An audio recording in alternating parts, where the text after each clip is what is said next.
Le corosolier est une plante mythique. Chaque maison devrait avoir un plant de corosolier. Pourquoi? Parce que c'est une plante médicinale. C'est une plante qui peut vous sauver la vie un matin.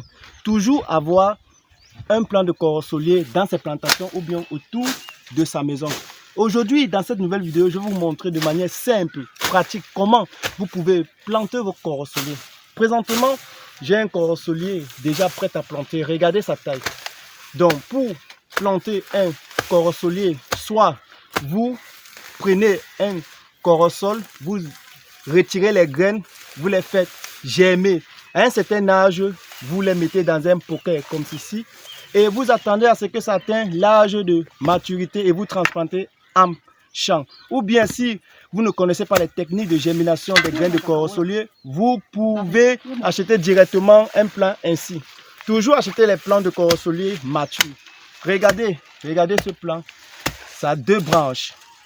Ça prouve déjà sa maturité. D'ici quelques temps, ça va encore développer les branches de production. Et après cela, on va venir faire des méthodes de castration pour essayer de développer vite sa production.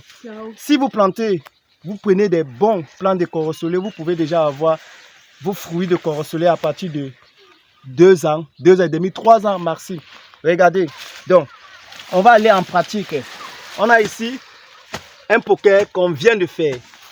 Toujours vérifier sa terre. Vous voyez, ça c'est une terre riche en humus, une terre humifère. Vous voyez, très riche. Alors, vous pouvez décider de planter vos corosoliers, vos plants de corosolier directement en mettant les engrais organiques comme la fiente, les bousses de vache. Aujourd'hui, on ne va pas mettre, c'est nous qui voulons. Vous voyez, mais après avoir planté cela, on va venir mettre les fientes, on va venir mettre les engrais organiques. Vous voyez, donc vous prenez votre, vous creusez un trou de 40 à 60 centimes de diamètre. Vous déchirez votre plant comme ceci. Ne jamais planter ces plants avec le sachet. Le sachet n'est pas bon. Et quand vous plantez, vous prenez ces sachets, vous les gardez très loin parce que les jeter dans la nature pollue la nature. Regardez. Voici les signes qui montrent que notre corosolier est déjà mature. On a plusieurs racines auxiliaires là. On a aussi des racines pivotantes qui vont aller chercher de l'eau. Vous déposez tout simplement vos corosoliers là. Vous déposez tout simplement. Dès que vous avez déposé, vous prenez votre terre, la première terre que vous avez retirée. Vous renfermez. Vous ne renfermez pas le tout. Pourquoi? Justement parce que la pluie va faire le reste, la nature va faire le reste.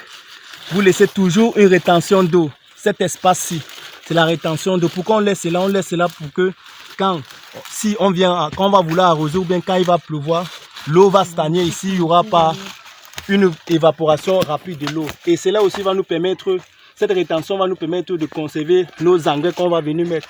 Par contre, si on ne laisse pas cette rétention sur ce poquet, et si on remplit le tout, c'est-à-dire on remplit le tout, ça va être un terrain plat.